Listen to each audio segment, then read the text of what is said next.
உணர்வுகளுக்கு முக்கியத்துவம் அளித்து வாழ்வில் வெற்றி பெறும் கடகராசி அன்பர்களே, நீங்கள் சந்திரனை ராசிநாதனாக கொண்டவர்கள்.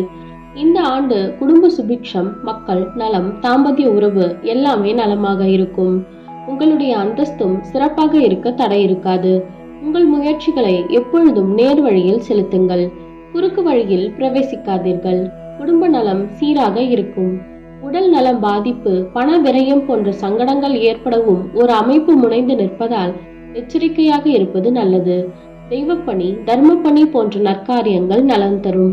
உத்தியோகஸ்தர்களுக்கு ஏதேனும் ஒரு குறை உண்டாகலாம்.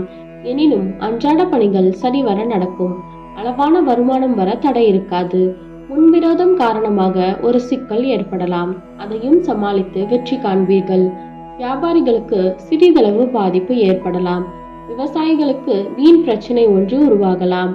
காவல், இராணுவம் போன்ற துறைகளில் உள்ளோர் மிக்க பொறுப்புடன் பணியாற்றி நற்பெயரை காத்துக்கொள்வது அவசியம். அரசியல்வாதிகள் அவசரப்பட்டு எந்த முடிவுக்கும் வர தூண்டப்படுவார்கள். நிதானம் தேவை. எந்த பிரச்சனையிலும் குறுக்கு வழியில் தீர்த்து கொள்ள முயற்சி செய்யாதீர்கள். நேர் வழியே நலம் பயக்கும். பொருளாதார நிலையை பொறுத்தமட்டில் வரவும் உண்டு, செலவும் உண்டு. செலவில் சில விரயமானதாகவும் இருக்கக்கூடும். கலைத்துறையினருக்கு நன்மை தீமைகள் கலந்தவாறு நடக்க இடம் உண்டு. பொதுவாக பொருளாதார சங்கடம் உருவாகாது, ஆனால் அதிகப்படியான செலவு உண்டாகலாம். டெக்னீஷியன்களுக்கு கௌரவம் கிடைப்பதுடன் பணவரவு உண்டாகவும் வாய்ப்புண்டு. பெண்களுக்கு குடும்ப நலம் அளவோடு இருக்கும். தாம்பத்தியம் மகிழ்ச்சியுடன் விளங்கும். சிறு தொல்லைகள் இருந்தாலும் மனதைரியத்தால் அவை அனைத்தையும் வென்று விடுவீர்கள். மாணவர்கள், பொறியியல் துறை, மருத்துவ துறையில் உள்ளோருக்கு புகழ் பெற சந்தர்ப்பம் உண்டு. உங்கள் வாழ்வில் உன்னத நிலை அடைவதற்கு தேவையான அடிப்படை இந்த காலகட்டத்தில் அமையும். புனர்பூசம் 4ஆம் பாத நட்சத்திரக்காரர்களுக்கு இந்த ஆண்டு இயந்திர பணி சம்பந்தப்பட்ட தொழில் வியாபாரம் ஓரளவுக்கு உற்சாகம் தரும்படி அமையும். வியாபாரிகளுக்கு அளவான லாபம் வர தடை உருவாகாது. விவசாயிகளுக்கு பிரச்சனைகள் அதிகமில்லை. பணிகள் சரிவர நடக்கும். கலைத்துறை பாதிக்கப்படாது. எழுத்தாளர்களுக்கு பிரச்சனை இருக்காது. இந்த நேரத்தில் தெய்வ வழிபாடு புரிந்து வருவது நல்லது. பூச நட்சத்திரக்காரர்களுக்கு இந்த ஆண்டு கலைத்துறை சிறப்படையும். மக்கள் நலம் நல்விதமாக இருக்கும்.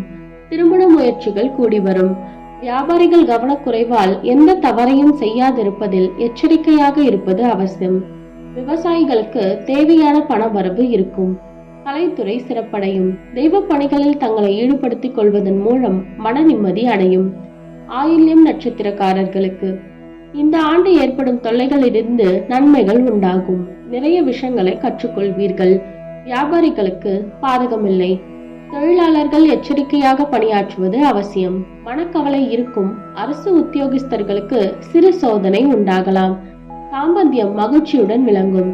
அரசு அலுவலர்களுக்கு பணிகளின் போதிய திருப்தி கிடைக்கும். பரிகாரம்: திங்கட்கிழமை தோறும் அருகில் இருக்கும் அம்மன் கோவிலுக்கு சென்று 16 முறை வலம் வரவும். சிறப்பு பரிகாரம்: திங்கட்கிழமை தோறும் அம்மனுக்கு நெய் மற்றும் இலுப்பை எண்ணெய் கலந்து தீபம் ஏற்றவும்.